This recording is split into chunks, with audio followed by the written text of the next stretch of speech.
Okay, this is the first video that you're supposed to watch before the removal of the actuator, the door actuator. This is to remove the door panel, and there's a very simple process of removing the door panel. First of all, right down in here, underneath this, there is a screw underneath this. This just lays in here, and then behind this panel here, you put a screwdriver down in here or a small pry bar and pop this piece open, and there will be a screw behind it. I'll show you right when I get back. Okay, I removed this. This is the cover here, and you can see how it has the tangs and everything. It just popped right out of here. And see the screw behind here? That's one screw you have to take out, and then I popped the little piece of carpet looking outdoor stuff, and there's a screw right there. It has to be taken out.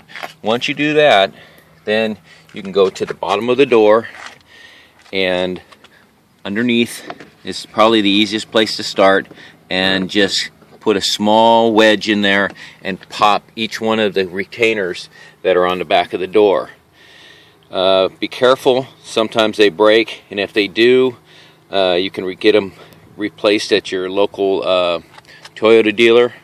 Most of the time at auto parts places they don't really carry the correct ones, so I had to go to the Toyota dealer. I got those. I will show you those in just a moment. This is the door panel, and you can see how these are the little keepers that are on there. There's a couple of them that popped off. You can see what that one did. It just slides back on there, but you can see they're just little pieces of plastic. Yeah, sometimes this back piece right here breaks off, so you have to get them replaced. They're about $1.25 at the Toyota dealership. You can see how that one is missing. It's probably still in the door. This one, just a few of them, and after a while they get real brittle and they'll break off. And you can see the door plugs in right on the inside of here, and there's a light that plugs in down here. It's kind of a strange little setup to try to get those off, but you got to be careful. And then the door cables hook up right here and right here for your lock. They're simple. They just pop in there, come in, and hook into your hooks right like this. This is what it looks like with the door panel off. You can see here's the cables coming out, and this is the plug for the door lock. I've already started. That's why I started on the second video you'll watch, and unplug this. You unscrew these, and then you kind of just carefully pull it out around the window frame, and it comes out.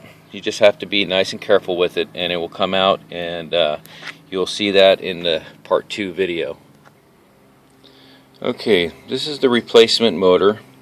You'll see it in the second video. It is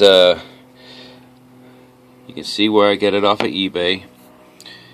That's the exact same one you want to get, and you can see right here it says flat shaft standard length, which there is short and there is flat, and you can see the flat here, and that's where your gear is going to go on. It just slips on, and you'll see that in the second video. Now this is one piece that when you're taking the door panel off, this is the only one. It's on the top towards the front of the window, and you'll see it, and you have to pop this in to move it out, and then when you put it back in, you just slide it in and pop it in.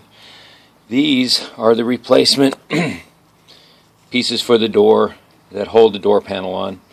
Like I said, they're about $1.25, and I had to go to 3 different dealerships to find them because one had 4, one had none, one had 10. So I got what I could, and I'm just going to put them in a drawer and keep them for any time that I have to take the door off and if they break.